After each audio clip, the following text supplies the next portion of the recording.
Shalom, puji Tuhan kita ada lagi di hari ini. Mari kita akan renungkan firman Tuhan, kita berdoa. Kami bersyukur ya Tuhan atas hari ini, hari yang Kau rahmati lagi. Kembali kami akan renungkan firman-Mu. Mohon hikmat dan pengertian dari Roh Kudus, dalam nama Tuhan Yesus kami berdoa. Amin. Bapak Ibu, firman Tuhan kita terambil dari 1 Tawarikh 17 ayat 16. Lalu masuklah Raja Daud ke dalam, kemudian duduklah ia di hadapan Tuhan sambil berkata, "Siapakah aku ini ya Tuhan Allah? Dan siapakah keluargaku sehingga Engkau membawa aku sampai sedemikian ini?" Itulah firman Tuhan yang menjadi dasar renungan kita pada hari ini. Tema kita adalah jangan mengeluh, bersyukurlah. Jangan mengeluh, bersyukurlah. Nah saudara, siapa yang tidak kenal dengan Daud? Tokoh terkenal di dalam Alkitab. Daud adalah anak bungsu Isai. Masa mudanya banyak dihabiskan di padang untuk menggembalakan domba. Daud adalah orang-orang yang benar-benar berasal dari orang biasa. Bukan dari keluarga elit atau keluarga yang kaya raya. Tetapi saudara, kita tahu bahwa Tuhan mengangkat hidup Daud. Tidak ada yang mustahil bagi Tuhan. Ia meninggikan Daud menjadi raja atas Israel. Sungguh benar bahwa Mazmur 75 ayat 7-8 di sana dikatakan, bukan dari timur atau dari barat dan bukan dari padang gurun datangnya peninggian itu. Tetapi Allah adalah hakim. Direndahkannya yang satu dan ditinggikannya yang lain.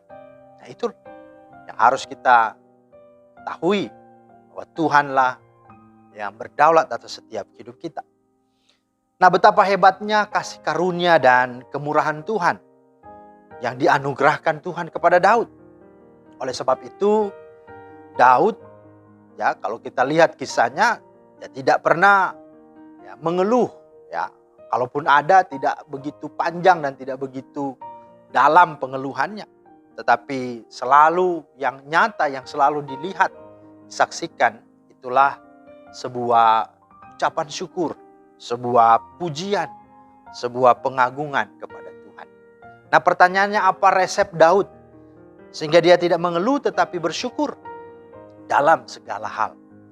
Yang pertama adalah melalui kisah ini yang kita sudah baca tadi, bahwa Daud adalah pribadi yang selalu sadar dirinya itu ada bukan karena hebat dan kuatnya, atau dia ada bukan siapa-siapa, ya, tapi semua karena Tuhan.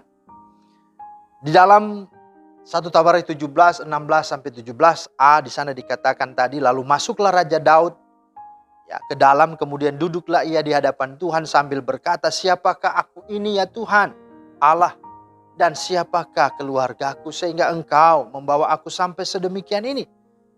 Bahkan ayat 17 berkata, "Dan hal ini masih kurang di matamu ya Allah." Jadi saudara, ya ini sebuah pernyataan sikap, sebuah kesadaran yang sungguh-sungguh hakiki dalam setiap kehidupan manusia seharusnya. Karena kita ini ya debu saja, kita ini bukan siapa-siapa. Ya. Siapakah kita? Siapakah saudara? Siapakah saya? Ya. Kita sesungguhnya hanyalah manusia, ciptaan yang tiada artinya, apalagi sudah berdosa, yang patut dimurkai. Tetapi Tuhan Yesus sudah rela datang dan mengorbankan nyawanya bagi kita supaya kita diselamatkan. Oleh kasih karunia telah dibenarkan dengan cuma-cuma karena penebusan dalam Kristus Yesus. Roma 3 ayat 24. Maka resep yang pertama ini harus hidup dalam hidup kita. Siapapun Anda, sudah seperti apapun Anda, sehebat apapun sekarang Anda, mari kembali kepada resep ini pertama. Sadar dan sungguh-sungguh akui bahwa kita ini bukanlah apa-apa dan bukan siapa-siapa. Yang kedua, resep kedua, Daud tidak mengeluh tapi bersyukur adalah Daud tidak pernah melupakan kebaikan Tuhan. Itulah resepnya. Bukan berarti Daud tidak ada masalah, bukan berarti Daud orang yang hebat, tidak ya istilahnya kebal terhadap masalah begitu. Ya. Tetapi justru ketika masalah yang bertubi-tubi datang menerpanya, Daud selalu mengalihkan dan mengarahkan pandangannya kepada Tuhan dan kepada kebaikan Tuhan. Firman Allah di dalam Mazmur 77 ayat 12 berkata, "Aku hendak mengingat perbuatan-perbuatan Tuhan. Ya, aku hendak mengingat keajaiban-keajaibanmu dari zaman purbakala." Ya, bahkan dari zaman yang memang mungkin Daud belum hadir, mungkin lahir, tapi dia dapat dari firman Tuhan. Mungkin dia dapat dari cerita-cerita nenek moyang, dan dia mengingat itu. Dia menyimpan itu di dalam hatinya. Inilah sesungguhnya sikap yang harus hidup. Ya, bahkan di dalam Mazmur 103 ayat 2, "Pujilah Tuhan hai jiwaku, dan janganlah lupakan segala kebaikannya." Nah, pertanyaannya adalah, adakah dalam hidup kita yang kita alami selama hidup kita ini yang bukan dari kebaikan Tuhan? Ya, pasti tidak ada. Semua adalah karena kebaikan Tuhan. Tetapi pertanyaan kedua, sudahkah kita mengingat selalu akan kebaikan Tuhan itu dalam hidup kita? Kalau kita tahu itu, tapi sudahkah kita mengingat? Ini kadang-kadang kita melupakannya. Karena itu belajarlah dari Daud yang dapat berkata, "Kecaplah dan lihatlah betapa baiknya Tuhan itu." Jadi tidak perlu hal-hal yang spektakuler untuk bisa melihat kebaikan Tuhan. Ketika kita mengecap saja, merenung saja, berkontemplasi sedikit saja, kita masih bernafas, kita masih mencicipi, masih merasakan, masih bisa bergerak tubuh dan saraf-saraf ini masih berfungsi. Bukankah itu kebaikan Tuhan? Mari kita sungguh hidupi resep kedua ini. Dan yang ketiga, resepnya adalah mengapa Daud tidak mengeluh tetapi dia bersyukur, karena Daud sungguh percaya total sepenuhnya kepada Tuhan. Dalam Roma 8:28 dikatakan bahwa Allah turut bekerja dalam segala sesuatu untuk mendatangkan kebaikan bagi mereka yang mengasihi Dia.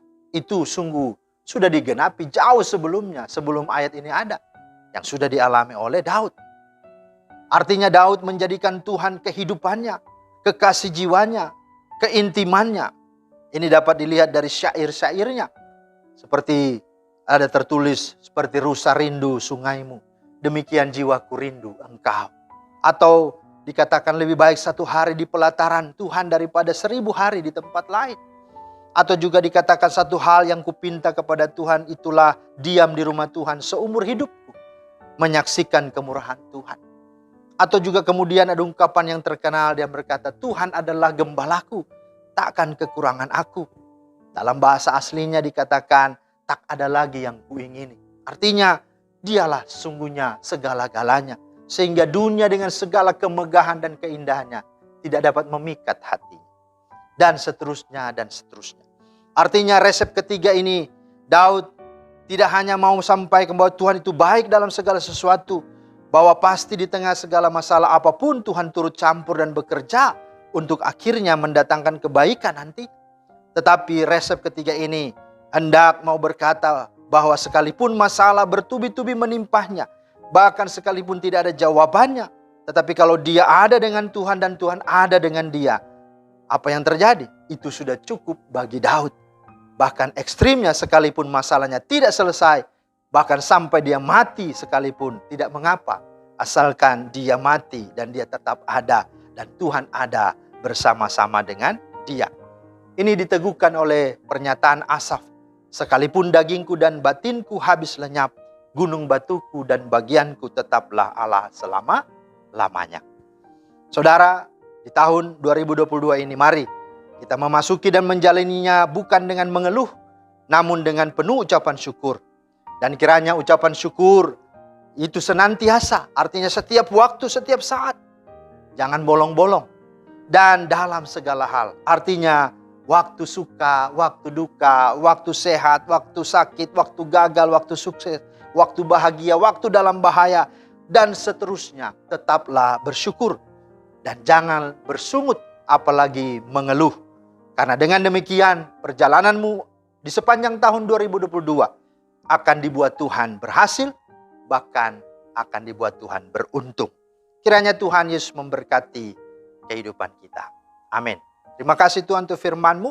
Meteraikanlah itu di dalam hati kami. Dalam nama Tuhan Yesus kami berdoa. Amin. Demikianlah firman Tuhan hari ini.